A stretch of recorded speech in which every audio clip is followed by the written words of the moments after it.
Well, good morning again. I think the most basic question we can ask about community is it necessary? And I think the simplest answer to that question, though it has layers of complexity, is yes. But how do we get to yes? As a minister of the Unitarian Universalist Church of Bowling Green, Kentucky from 2009 through 2017, I had no trouble identifying who and what my spiritual community was, though it wasn't always simple to know my relationship to it. As you know, a minister is both part of and separate from the community because of the unique role he or she has in that community. Sometimes your job is to be a spiritual leader. Sometimes it's to be a coordinator. Sometimes you're engaged in triage. Sometimes, and they never told us about this in seminary, you are in charge of public relations. You have, and you feel that you have, a large role in forming the identity of the congregation and a responsibility to help it find its way. And because there are certain boundaries between ministers and congregation members, your sense of being part of the community is somewhat compromised. But there is never a doubt that it is the primary spiritual community in your life. Retirement from settled ministry meant stepping away from the church. It usually means that, and in my case it meant that, for a period of 2 years. And during that time, the question of community and its role in your life assumes a very active dimension. And you learn what it's like to not have a spiritual community. At first, I found the freedom liberating because, after all, for me, community and responsibility had been inextricably bound. Ministry and community, community and ministry. And I was hungry for a community where I could be fed spiritually. But that's not so easy for a Unitarian Universalist in South Central Kentucky. I attended services at the downtown churches, which tended to be the most liberal: Disciples of Christ, Episcopal, Presbyterian, United Methodist. In all, I attended 9 churches other than my own. In most, I was welcomed and sometimes warmly welcomed, but none of them felt quite right. None of them felt like a spiritual home. And of course, this was no great surprise. I'm a Unitarian Universalist for a reason, and there is no other UU church in Bowling Green. The liberal theology and commitment to social justice shown by the Disciples of Christ was the closest fit I found. And though I tried in joining in communion, it never felt quite right, never felt authentic.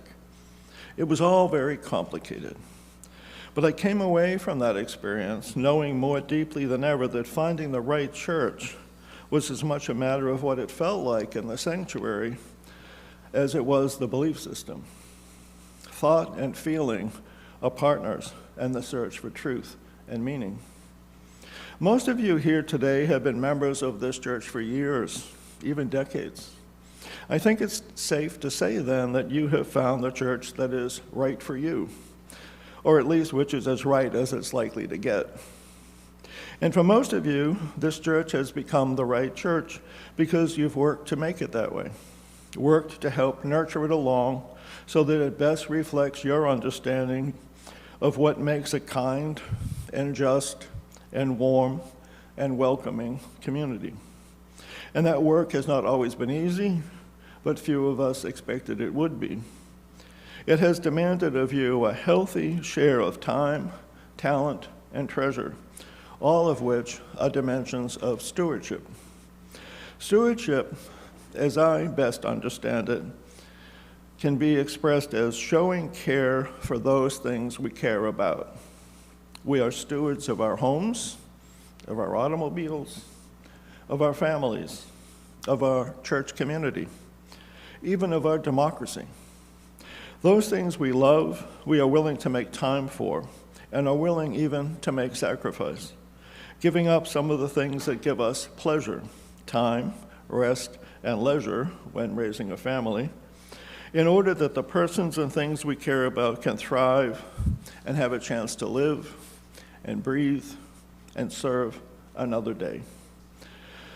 Personally, I find remarkable the dedication that I have found here, at least from a healthy core of members, in pulling together creative fundraisers, in creating a rich and dynamic music program, and in the general level of enthusiasm that folks show towards their church and their church community.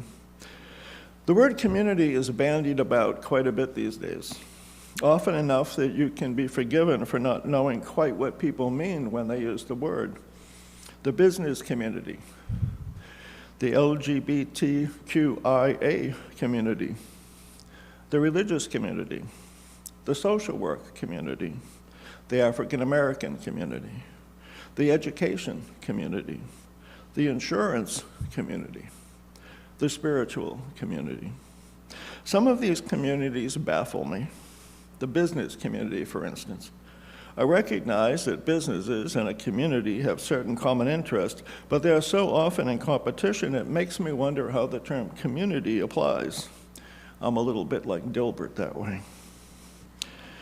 The same for the real estate community or the insurance community. There's a lesson in that, though. Even in spiritual communities, and might I say, even in Unitarian Universalist communities, there are divergent interests and competing needs. There are a number of qualities that are necessary in a healthy community. First and foremost, it offers a sense of safety and security. Some of us take that so much for granted that we don't even consider it until a looming crisis takes place. Or some of us are so focused on it that community becomes constricted and healthy risk-taking is inhibited. The term we generally use for the space we gather in community on a Sunday morning is sanctuary. It means a safe place, a shelter from the confusion, turmoil, and conflict of the secular world. The crises we're presented with in the news broadcasts every night, which we have little way of escaping in the current 24-hour-a-day news cycle, as well as the pressures we face in our work life and sometimes our family life. We long for a sanctuary, a safe place, a place of respite, and a day of rest, a Sabbath. At the same time, we're called to respond to the injustice in the world, the threats to our neighbors and friends and the LGBTQ community and in other communities due to their identity, something none of us has any control over.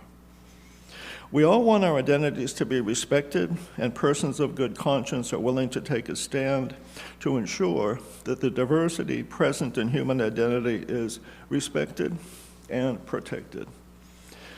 There is a tension between our desire for safety and our desire for justice.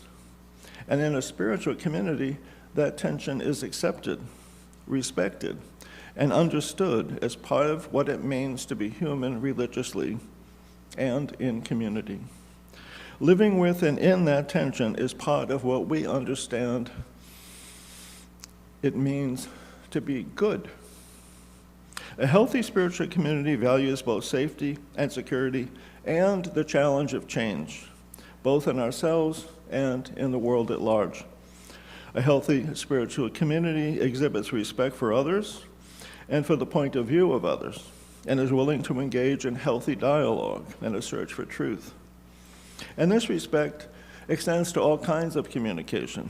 The communication that occurs over the coffee hour table when talking about politics or religious questions or personal concerns. The communication that must occur when one church body, such as a committee or team, asks for advice or direction from another group, such as the parish committee or the governance task force. Respect includes responsiveness, which requires openness as well as good judgment, and allows for healthy interaction between church bodies, especially from decision makers. In other words, collaboration is encouraged.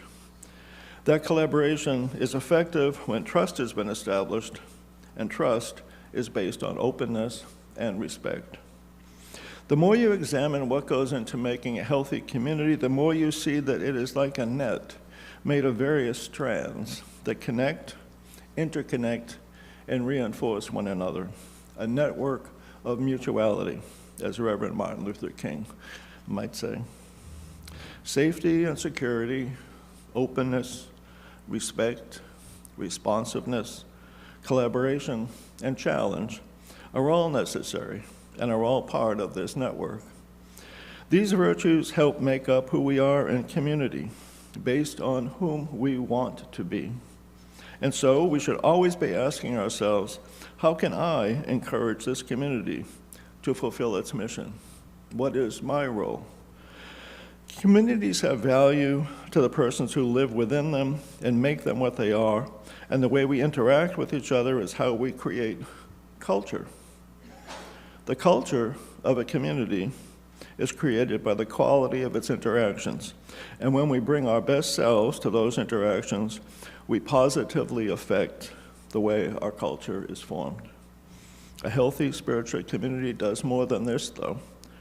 We are active and mindful in our collaborative social justice work, taking public stands for those things we believe in, creating movements for change so there is more justice in the world. Healthy spiritual communities are active. The energy for that activity springs from the dynamic interaction of individuals within the church who are fed by the love and respect of others and who feed one another with love and respect. Healthy spiritual communities develop an esprit de corps that is based on the enjoyment members feel in being around one another in social situations, as well as in work that's mutually satisfying. There is love in being together. I introduced this topic of love late in this presentation because it's a word that is used in so many ways and so loosely that it threatens to have no meaning at all. We are all familiar, I'm sure, with the definition of love given in 1 Corinthians 13. Love is patient. Love is kind. Love is not envious or boastful or arrogant or rude. It does not insist on its own way. It is not irritable or resentful. It does not rejoice in wrongdoing, but rejoices in truth. It bears all things, believes all things, hopes all things, endures all things. Love never ends. There is beauty in these lines and much truth, but the description is of a perfect love, a love beyond what we mortals are capable of, in my opinion. Human love is imperfect, but it is the key to what makes a healthy community. Respect is a dimension of love. Openness to change is a dimension of love. It's called trust. Responsiveness to one another is a dimension of love. Generosity is a dimension of love. The courage to confront injustice is a manifestation of love. So is the collaboration needed to effect the change we seek. At the heart of healthy community is the love that offers security and enables risk-taking, that offers welcome as well as challenge, that offers hope on which the search for meaning and purpose depends. This church, this religious institution, has served the needs, as far as I can tell, of 7 generations. We can expect that when the church was founded in 1891, a good number of the earliest members had already passed their 60th birthday. That represents 2 generations in the way that we generally estimate such things. Add to that the 4 generations in the ensuing 132 years, and the generation represented by our youngest children these days, and it seems clear that this institution has served the needs of 7 generations. Members have found ways to fund the salaries and housing of ministers, the salaries of music directors and religious exploration directors, an office administrator, and a sexton, and printed and electronic means of sharing our news, our services, and our mission. and the repairs as needed of the physical structure that we love so much, and the heat and lights and plumbing and infrastructure that gives us a place to meet, to worship, and to conduct business. Today, we begin the work again, once again, of raising the funds that will support this institution for another year. I have no doubt that we're all operating within limited budgets. And I have no doubt that when we make decisions about how best to invest our funds, we do so, at least in part, by determining the value to us of the things we support.